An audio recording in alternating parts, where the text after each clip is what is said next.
CaixaBankek babesten du. Jope! Kakazarra, jo! Laura, ondo altzaude? Kaixo launak. Zertan zabiltza? Kamiseta zulatu zait, Isabel. Eta zein da arazoa? Argizaria alduzu belarrietan, Isabeltxo. Kamiseta zulatu zait eta gaur eguneko kamisetak ez dira etorkizunekoak bezalakoak.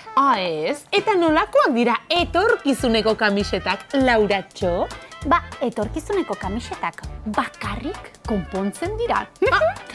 Sentitzen dut, baina josi egin beharko duzu. Lasai, nola egiten dut erakutsiko dizut, nahi baduzu behintzat. Aizu, ezagutzen duzu joskintzaren historia? Ez?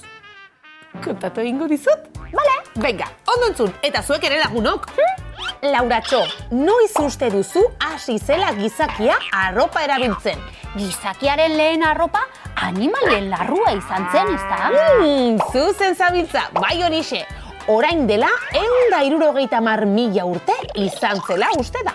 Wow, hori asko da. Bai, baina joskintza etzen 150.000 urte geroago arte agertu. Beraz, ez zuten arropa konpontzen. Agian arropa konpontzeko beste metodo batzuk zituzten. Lehen jostorratzak orain dela 20.000 urte agertu ziren. Eta ezurrekin eginak ziren. Ariak animalien tendoiak ziren.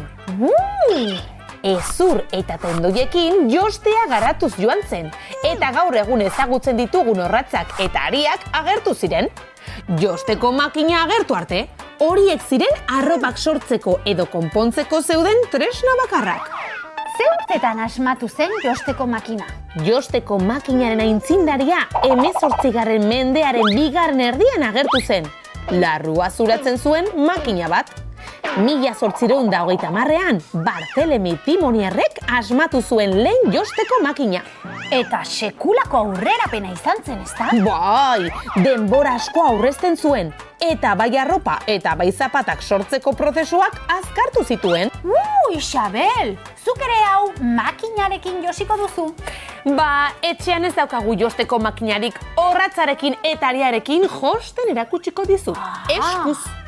Bale, nik ere ikasi nahi dut. Goazen ba, gero arte lagunok. Aio! Kamiseta, Lauratxo.